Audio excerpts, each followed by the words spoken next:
सोचे बेटी प्यारी होगी वो दुनिया, कोई कहेगा लाडो उसको, कोई पुकारेगा मुनिया। जन्म से पहले मौत क्यों दे दी, खता क्या मेरी कह दो ना। जैसे फूल बिन सूनी बगिया, बिन बिटिया आंगन सूना, बिन बिटिया आंगन सूना, बिन बिटिया आंगन सूना। मैंने तो सोचा था नौकरी करके अनु का हाथ पटाऊंगा, उसका बोझ कुछ कम करूंगा, लेकिन और बोझ बढ़ा दिया उसका मैंने। क्यों सोच रहे हैं आप ऐसी बातें? कि किसी भी कीमत पे अपनी जुबान मत खोलना। अगर कुछ भी बताया तो उसकी गाज तुम्हारे साथ तुम्हारे परिवार पर भी गिरेगी। ऐसा लग रहा है उनसे ये सच छिपाकर मैं बहुत बड़ा अपराध कर रही हूँ दी। ये काम ठाकुर मान सिंह जी के कहने पर किया था या नहीं? नहीं किया है मैम। झूठ बोलता है, झूठ बोलता है।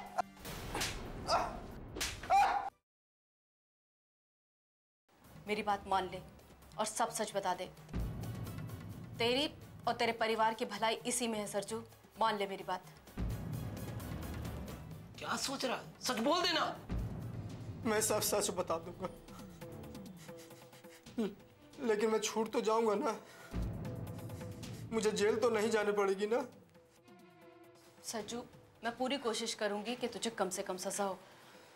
श्रीराम जी मैडम। इसका बयान लिख लो। जी मैडम।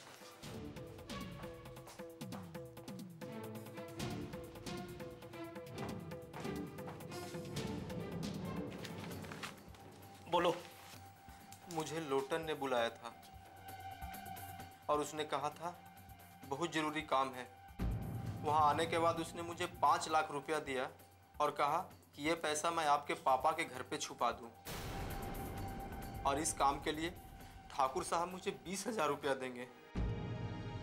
मुझे लालच आ गया था मैडम, और वो 5 लाख रुपया मैं आपके पापा के कमरे में छुपा दिया।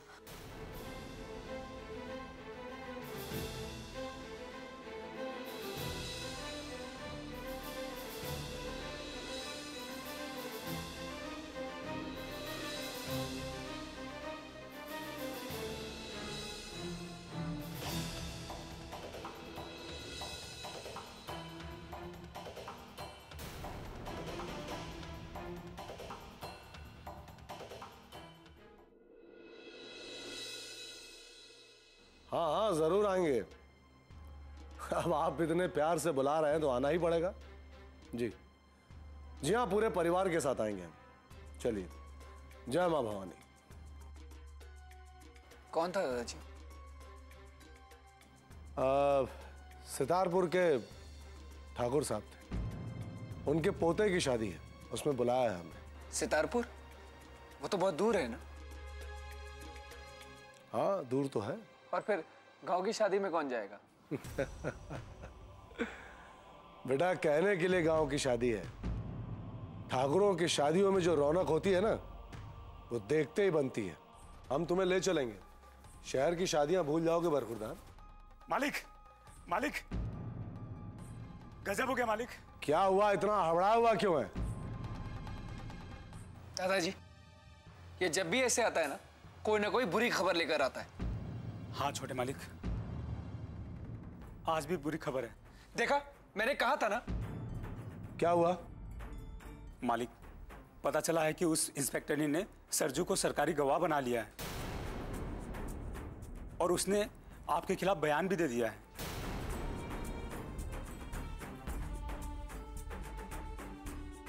क्यों?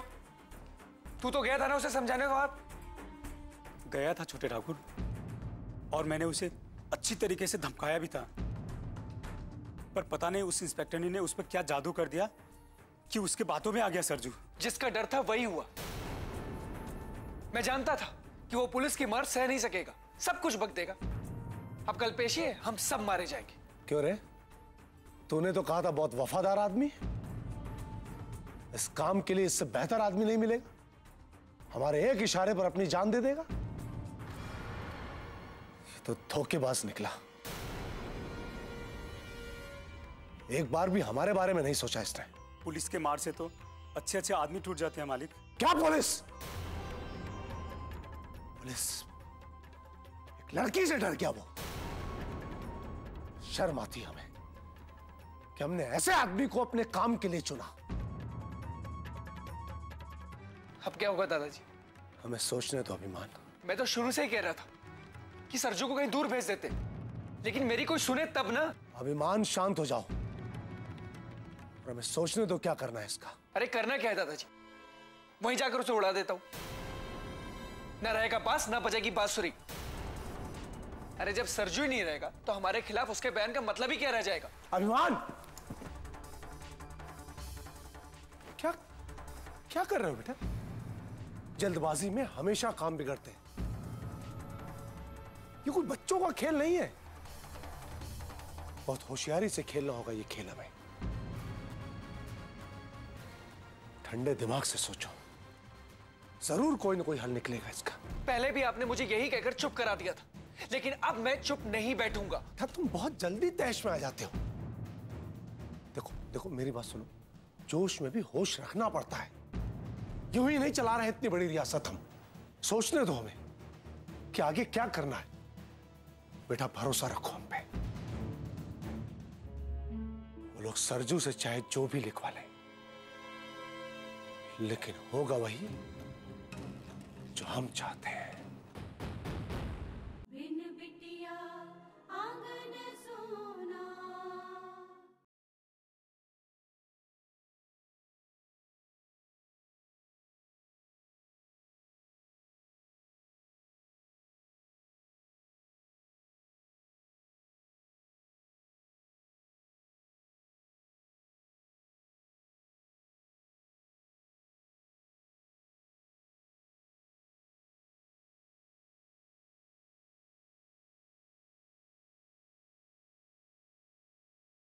बिन बिटिया आंगन सोना।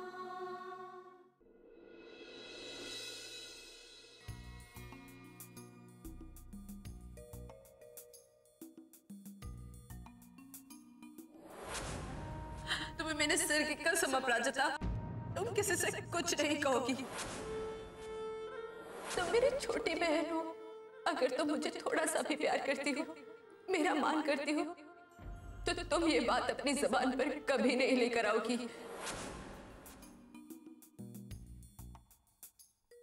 वाह, ये खट्टी मीठी चटनी बड़ी स्वादिष्ट बनी। तुमने बनाई है ना लक्ष्मी? जी बाबूजी। खाने का वही पुराना स्वाद वापस आ गया। क्यों वसुंधरा? किसी समय तुम्हारी माँ इतना स्वादिष्ट खाना बनाया करती थी। मैं आज भी वैसा ही खाना बनाती हूँ ठाकुर साहब। क्या बात कर रही हो वसुंधरा? मैंने तो कब से तुम्हारे हाथ का खाना नहीं खाया। मुझे सब पता है, आप ऐसा क्यों कह रहे हैं? मैं ये सब इसीलिए कह रहा हूँ कि कभी तो तुम रसोई घर में जाकर वैसे ही खाना बनाओ मेरे लिए, जैसे पहले बनाया करती थी। अब आप बात को ढकने की कोशिश मत कीजिए। बाबूजी, चटनी खाइए। वो देखो।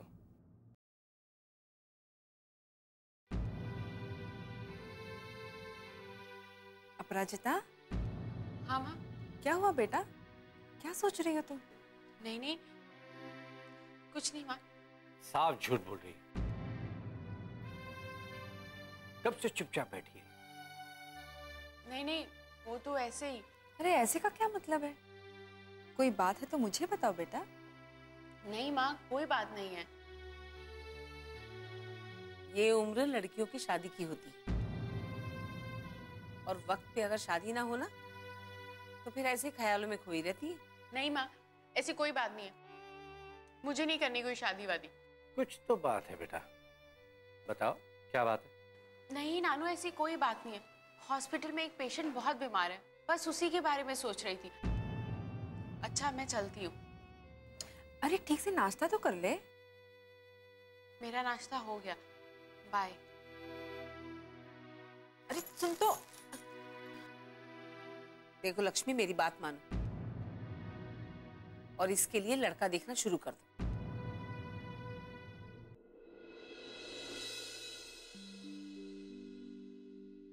अरे माँ जी कहाँ जा रही हैं आप? कावेरी, वो लड़की इंस्पेक्टर है ना, उसके बाबूजी से मिलने जा रही हूँ। लेकिन आप वहाँ क्यों जाना चाहती हैं? जो कुछ हो रहा है उसके लिए मैं कर तो कुछ नहीं सकती, पर 2 शब्द सांत्वना के तो बोल सकती हूँ। ठाकुर साहब ने जो कुछ किया है उन्हें ये अन्याय करने से नहीं रोक सकती, लेकिन कम से कम माफी तो मांग सकती हूँ। लेकिन माँ जी, उन लोगों के साथ जो कुछ भी हुआ है उसकी वजह से वो पहले ही बहुत गुस्से में है। ऐसे में आप वहाँ जाएंगी तो वो लोग आपका अपमान करेंगे, और जो अपराध आपने किया ही नहीं है उसके लिए आपको सुनना पड़ेगा। मैं जानती हूँ मुझे सुनना पड़ेगा, लेकिन कोई बात नहीं, मैंने उसके लिए खुद को तैयार कर लिया है। मुझे नहीं लगता माँ जी आपको वहाँ जाना चाहिए। जाना पड़ेगा, नहीं तो मेरा अपना ही मन मुझे धिक्कारता रहेगा कावेरी। मुझे लगेगा कि मैं अनजाने में ही ठाकुर साहब के इस कर्म में शामिल हो गई हूँ। मैं आपकी भावनाएं समझती हूँ माँ जी, लेकिन कहीं ऐसा ना हो विशाल बाबूजी के घर जाने का फैसला बाद में आपको दुख दे। कौन जा रहा है उस चोर के घर?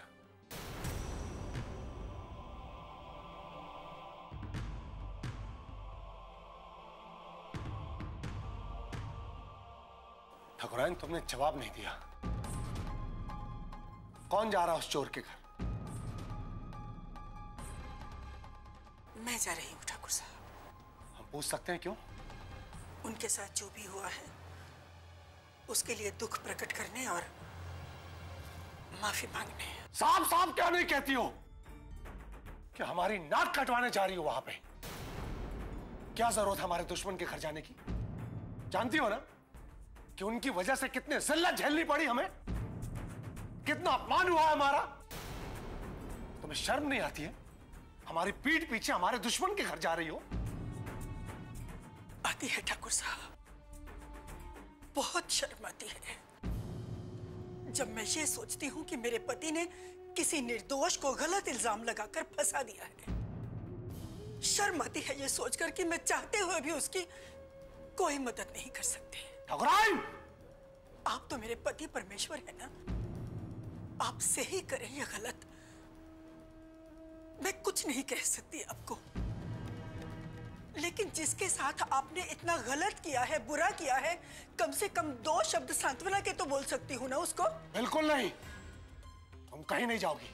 लेकिन ये तुम्हारे पति परमेश्वर का आदेश है, तुम हमारे किसी दुश्मन के घर नहीं जाओगी। सुन लिया? इसके आगे ना हमें कुछ कहना है और ना सुनना है। अंदर जाओ।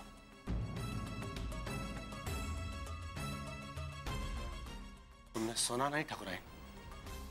हमने कहा अंदर जाओ। चलिए माँ जी, माँ जी चलिए।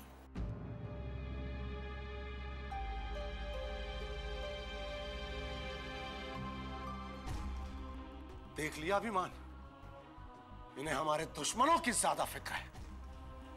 हम यहां दिन रात एक करके अपने दुश्मनों को खाक में मिलाना चाह रहे हैं और ये उनके आंसू पोंछने चली है। पापा भी यही करते, उन पराये लोगों के लिए हमें भूल जाते। सब के सब दुश्मन बने बैठे हैं हमारे। खैर कोई बात नहीं, पहले हम बाहर के दुश्मनों की खबर ले लें, फिर घर के दुश्मनों को देखेंगे।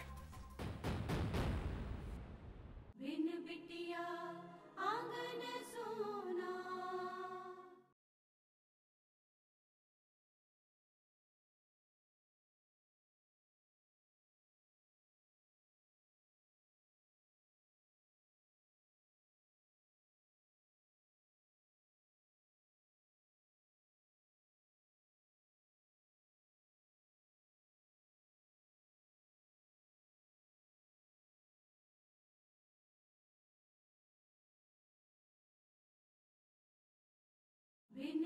बिटिया आंगन सोना।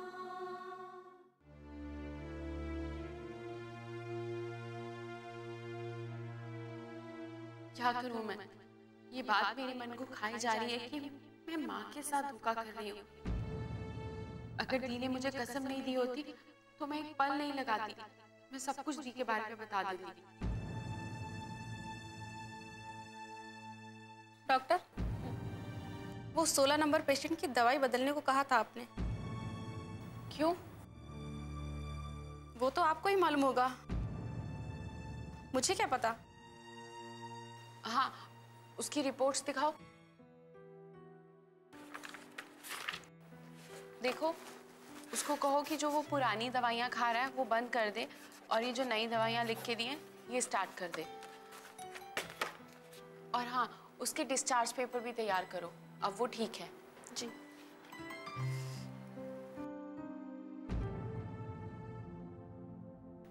मैम, सब कुछ ठीक है ना? हाँ, ऐसे क्यों पूछ रही हो? वो ऐसे ही, मुझे लगा कि कुछ प्रॉब्लम है। नहीं, सब ठीक है, तुम जा सकती हो। हे भगवान, ऐसे में तो मेरा दिमाग खराब हो जाएगा।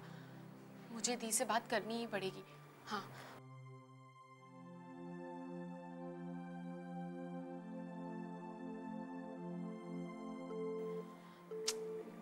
दी का फोन क्यों नहीं मिल रहा है? मैं पुलिस स्टेशन फोन करती हूँ।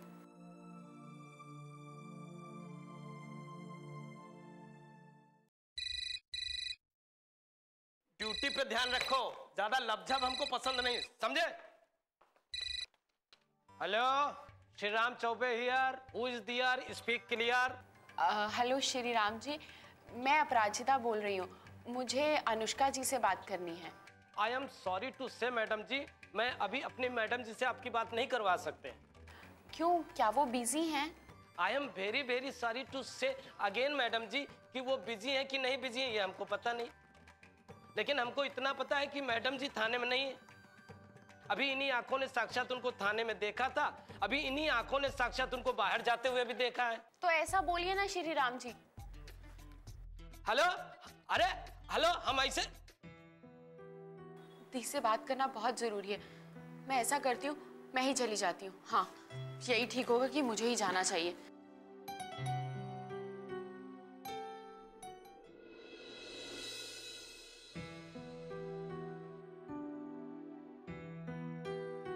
चाय पियेंगे आप? इच्छा तो हो रही है काफी देर से। बताया क्यों नहीं? बस ऐसे ही सोच रहा था कि आजकल आप बहुत सोचते हैं, अपने दिल में बहुत सी बातें छुपा रखी है ना, मुझे बताते क्यों नहीं? क्या अकेले बैठकर सोचते रहते हैं? नहीं सुशीला, ऐसी कोई बात नहीं है, तुम बिना बात के। नमस्ते अंकल। नमस्ते आंटी। नमस्ते बेटा, तुम यहाँ? आई एम सॉरी, मैंने ऐसे बिना बताए आके आप लोगों को डिस्टर्ब किया। नहीं बेटा, ये तुम्हारा ही घर है, आओ बैठो ना। वो मुझे अनुष्का जी से मिलना था। अनु तो नहीं है? नहीं है? हाँ बेटा, वो इस वक्त थाने में होती है, वहीं होगी। मैं उसे फोन करके घर बुलाती हूँ। नहीं, मैंने फोन किया था, वो वहां भी नहीं है, इसीलिए मैं सीधा यहाँ चली आई। थाने में नहीं है तो फिर कहाँ गई होगी? किसी काम से कहीं गई होगी सुशीला। कुछ काम था बेटा अनुष्का से? नहीं नहीं, काम नहीं था, वैसे ही मिलने चली आई। क्या बात है बेटा, तुम कुछ परेशान लग रही हो? नहीं नहीं अंकल, मैं ठीक हूँ। वो माँ की तबीयत ठीक नहीं रहती ना, इसीलिए परेशान हूँ। अपराजिता, तुम? अनु, अपराजिता तुमसे मिलने आई है। हाँ बेटा, तुम क्या कह रही थी माँ के बारे में? हे भगवान, ये अपराजिता माँ पापा को क्या बता रही है माँ के बारे में?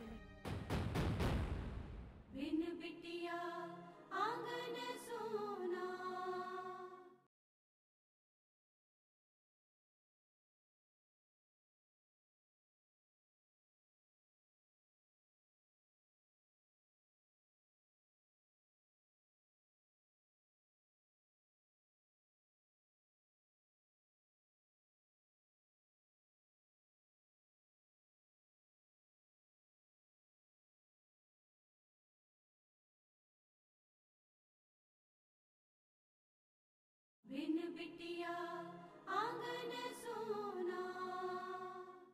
हाँ बेटा, तुम क्या कह रही थी माँ के बारे में? हे भगवान, ये अपराजिता माँ पापा को क्या बता रही है माँ के बारे में? हाँ, वो माँ। अपराजिता, तुम्हें मुझसे बात करनी है ना? चलो। अरे बेटा, अभी अभी तो आई है, जरा बैठने दो, चाय बनाती हूँ, पीने दो चाय, उसके बाद बात कर लेना। माँ, चाय है क्यों, कुछ खाने के लिए भी बनाइए ना, तब तक हम बातें करते हैं।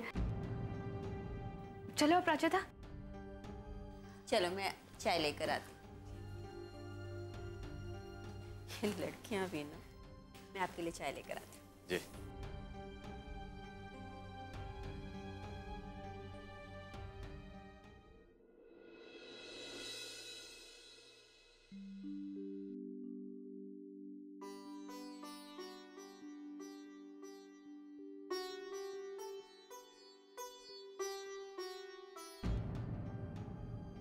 अरे अपराजिता अपना टिफिन यहीं भूल गई।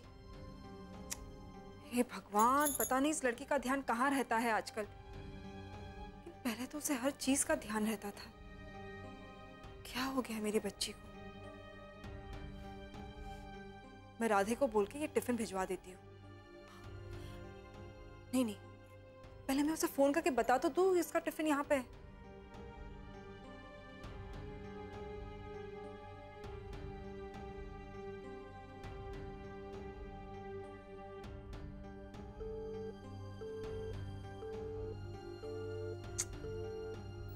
ये भगवान, ये फोन भी नहीं लग रहा है। मैं अस्पताल फोन करती हूँ।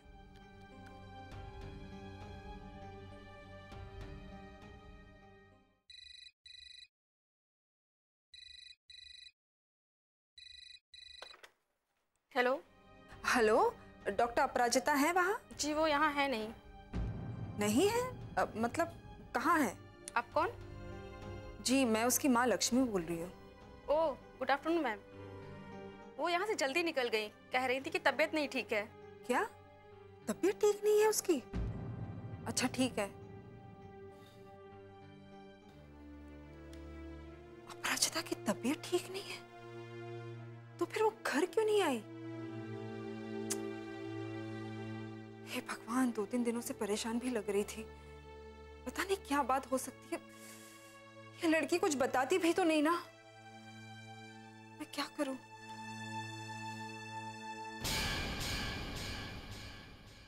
सुबह अपराजिता से पूछा तो उसने मना कर दिया, तुमसे पूछ रहा हूँ तो तुम कुछ बता नहीं रही। कोई बात नहीं, बूढ़े माँ बाप की कौन सुनता है आजकल। नहीं नहीं बाबूजी, आप ऐसा मत बोलिए, ऐसा कुछ नहीं है। ऐसे खेलों में सबको अपनी चालें चलने का मौका मिलता है। वो अपनी चाल चल चुके हैं और अब बारी हमारी है। अरे अपराजिता, मैं 10 बार अस्पताल फोन लगा चुकी हूँ तेरे बारे में पूछने के लिए, लेकिन तूने एक बार भी मुझे फोन करना ठीक नहीं समझा।